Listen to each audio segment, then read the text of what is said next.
Hello, everyone, and welcome back to Love and Life. I'm Casey, and I'm so glad you're here with me today. If you've been feeling like your relationship isn't quite where you want it to be, maybe you're often wondering how he truly feels about you, and you found yourself searching for answers. I know I have. Over the years, through my own experiences and what I've learned, I've noticed some patterns. So today, we're going to chat about 4 common mistakes I've observed women making that can actually cause men to pull away. And more importantly, how we can gently shift things to bring you two closer than ever.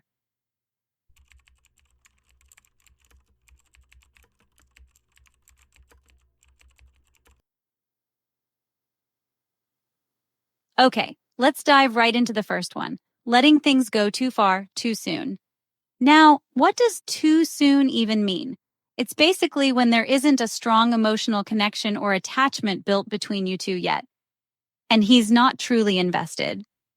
Think about it. When physical intimacy happens before that real bond forms, it can actually make him distance himself. It's a bit wired into how men are. If there's no attachment and you've already had physical relations, his feelings for you might actually start to drop. But if that intimacy happens after a deep connection has formed, his feelings for you will often grow stronger. You'll often see signs of his feelings dropping when he starts to pull away.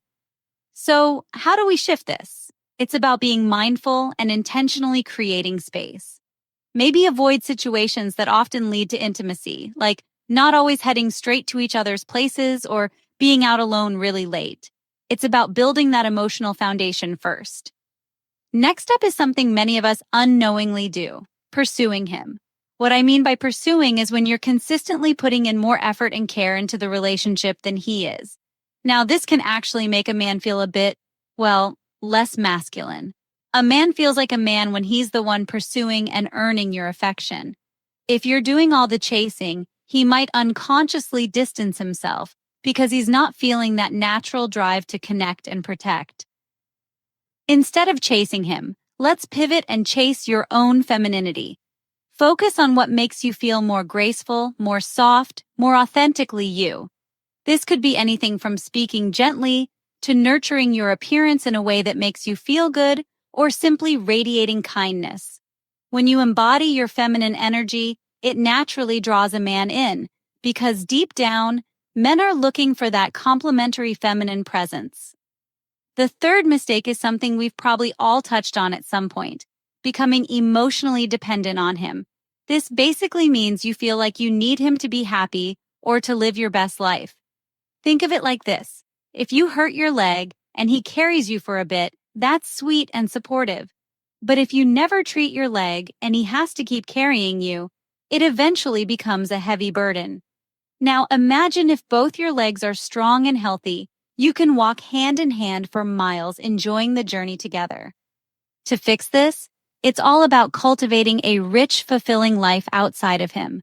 Build strong friendships, delve into hobbies you love, read those books you've been meaning to, invest in your own well-being. When you have a vibrant life of your own, you'll be fine no matter what, and you'll bring so much more joy and fullness into the relationship, rather than relying on him to fill you up. Finally, let's talk about having too many hurts in the relationship.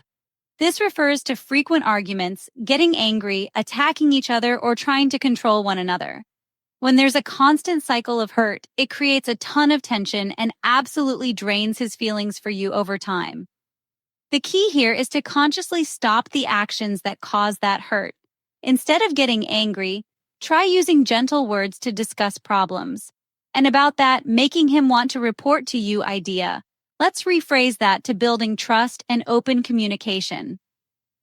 When you're a safe, non-judgmental space for him, he'll naturally want to share his day and his life with you, without feeling forced or controlled.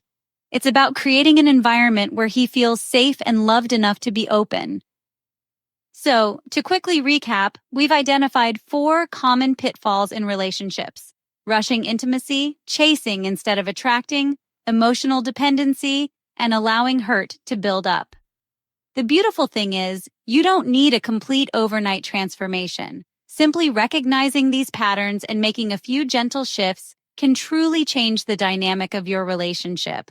You'll start to see his feelings for you grow, and you two will naturally feel closer. You can achieve better results simply by avoiding mistakes. There's no need to become inherently smarter or more capable. Often, success comes from eliminating actions or habits that are holding you back. It's about letting go of what isn't serving you. If you found this helpful, please like this video so our content can reach more people. And consider subscribing to our channel for more relationship insights. I am KC from Love and Life. Until next time, take care and remember that small changes can lead to big transformations in your relationships.